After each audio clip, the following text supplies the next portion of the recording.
Welcome to the Exchange Daily. Starting this week, we're changing it up a bit.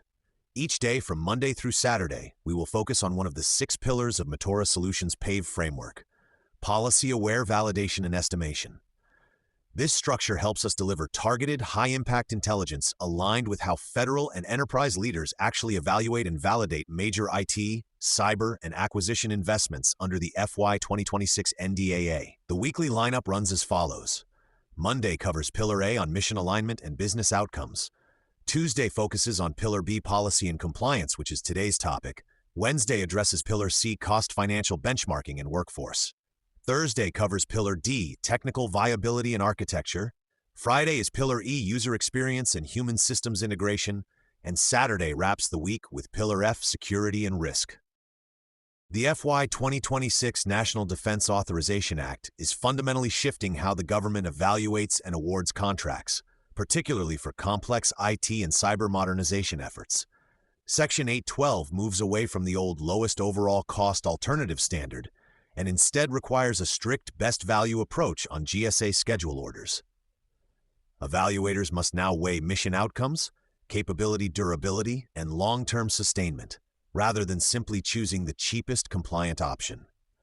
For organizations pursuing cyber and AI programs, this change rewards proposals that can clearly demonstrate measurable return on transformation instead of relying on low price alone.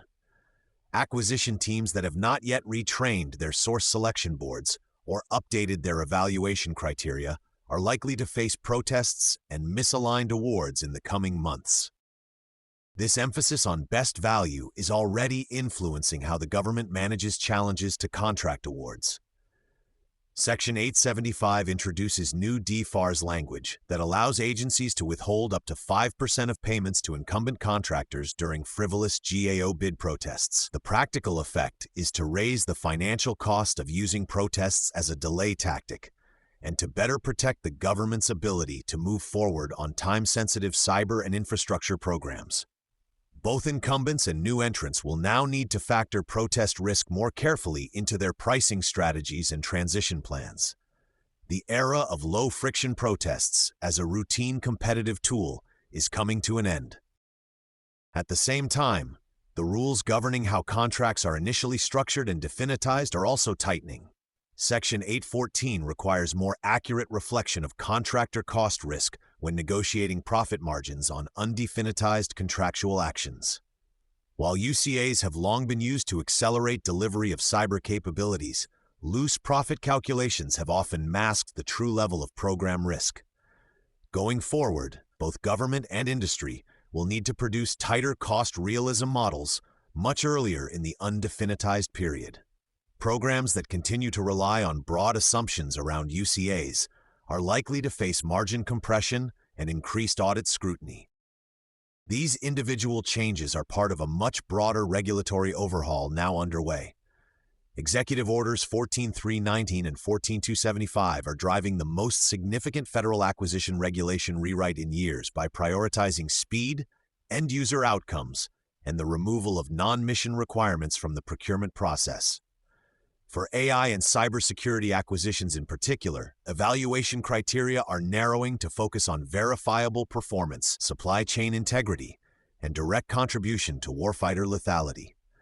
Contracting officers are being directed to audit active solicitations against this new direction, and those that fail to do so risk downstream protests and implementation delays.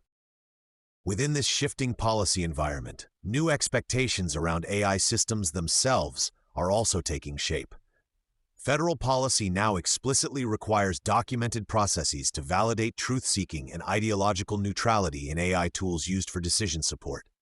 This goes beyond basic technical accuracy and demands that agencies and contractors actively detect and mitigate embedded bias, hallucination risks, and partisan output. Establishing independent validation frameworks is quickly moving from a recommended governance practice to a contractual expectation. Organizations that delay putting these processes in place risk non-compliance findings as the acquisition rules continue to evolve. All of these policy developments are now colliding with very real operational pressures in the cyber domain. The rapid addition of actively exploited vulnerabilities to the CISA-KEV catalog combined with short remediation deadlines, directly intersects with the new procurement rules. Section 812's best value emphasis and the tighter UCA profit requirements mean that proposals must now explicitly budget for and demonstrate the ability to maintain continuous KV compliance and supply chain illumination. Contractors that continue to treat cyber hygiene as a separate operational cost rather than an integrated acquisition deliverable will find themselves non-competitive under the FY 2026 framework. The policy and compliance environment has raised the bar for what constitutes a credible and executable cyber modernization offer. That's the exchange for today. Remember, guesswork isn't a strategy. We'll see you next time for the 5 minutes that secure your next 24 hours. The Exchange newscasts and newsletters are productions of Matora Solutions LLC. Matora is both a hub zone and a service-disabled veteran-owned small business. While every effort is made to keep details accurate as of publication time, readers and listeners should always confirm time-sensitive items such as policy changes, budget figures, and timelines directly with official documents and briefings. The Exchange is for informational purposes only. It does not constitute legal, investment, procurement, security, compliance, technical, or any other form of professional advice. No attorney-client, advisor-client, or other professional relationship is created by listening to or reading this content.